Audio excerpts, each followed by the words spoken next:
শ্ৰীমন্ত শংকৰদেৱ আন্তঃৰাষ্ট্ৰীয় প্ৰেক্ষাগৃহত আউনীআটী সত্ৰৰ সত্ৰাধিকাৰ ডক্টৰ পীতাম্বৰ দেৱগোস্বামীৰ ৬৬ সংখ্যক জন্মতিথি উদযাপন সদৌ অসম ভাওনা সন্মিলনৰ সহযোগত গুৱাহাটী জিলা সমিতিৰ উদ্যোগত অনুষ্ঠিত হয় এই জন্মতিথি উদযাপন তথা অভিনন্দন অনুষ্ঠানটি জন্মতিথি উপলক্ষে আয়োজন কৰা হ'ল বিশেষ অভিনন্দন অনুষ্ঠানৰ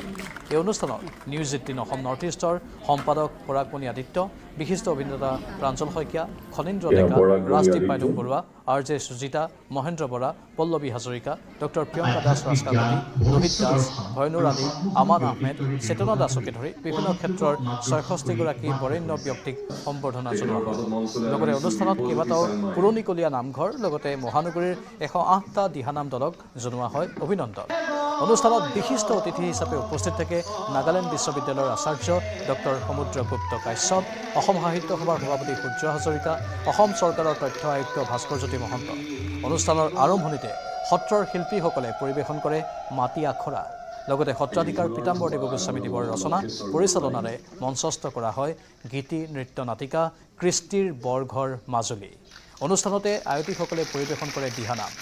সম্ভাৱনা শীৰ্ষক এখনি পত্ৰিকাও উন্মোচন কৰা হয় এই অনুষ্ঠানত মহানগৰত বিশেষকৈ শ্ৰীমন্ত শংকৰদেৱ কলাক্ষেত্ৰত শংকৰদেৱ আন্তঃৰাষ্ট্ৰীয় প্ৰেক্ষাগৃহত আমাৰ জয়ন্ত ডেকা আমাৰ অশোক শইকীয়া বন্দনা বৰঠাকুৰ প্ৰমুখ্যে এই গুৱাহাটী মহানগৰ ভাওনা সন্মিলনৰ সদস্যসকলে যি আমাৰ জন্মদিনৰ নামত অমৰনা অনুষ্ঠান অনুষ্ঠিত কৰিলে আমি সঁচাকৈ অভিভূত হৈছোঁ বহুতবাৰ এই প্ৰেক্ষাগৃহত মিটিং কৰিছোঁ এনেকুৱা সমাগম আগতে দেখা নাই আমাৰ জীৱনত সৌভাগ্য ঘটা নাই আৰু দ্বিতীয়তে যিটো পৰিপাটি আৰু যিটো মৌনতাৰে হেঁপাহ প্ৰদৰ্শন কৰিছে এটা আমাক সঁচাকৈ অভিভূত কৰিলে আৰু আমি ভাষণতে কৈছোঁ যে আমি ঈশ্বৰৰ সকলো সন্তান পিতৃ মাতৃ যদিও মাধ্যম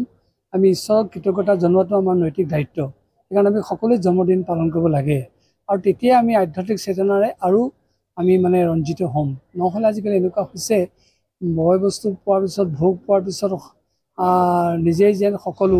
এনেকুৱা এটা ভাবলৈ গতি কৰিছে যাৰ কাৰণে সমাজখন বেছি উশৃংখল হৈছে আমি যেতিয়া ঈশ্বৰৰ ওচৰত সশ্ৰদ্ধ হ'ম পিতৃ মাতৃৰ ওচৰত সশ্ৰদ্ধ হ'ম আমাৰ সমাজখন সঁচাকৈ নিয়ন্ত্ৰিত হ'ব সেইকাৰণে আমি সকলোৱেই এই জন্মদিন পালন কৰাটো নৈতিক আমাৰ দায়িত্ব ঈশ্বৰৰ ওচৰত আমি আচলতে কৃতজ্ঞতাৰে তেওঁক সন্মান জনাব লাগে জন্মদিন উদযাপন কৰা মানে তেওঁক কৃতজ্ঞতা জনোৱা আৰু কোনেও বেয়া নাপাব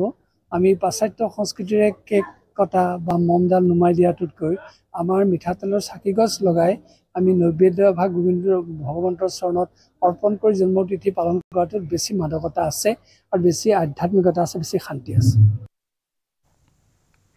ছুপাৰ প্ৰাইমত এইখিনিতে সময় বাণিজ্যিক বিৰতিৰ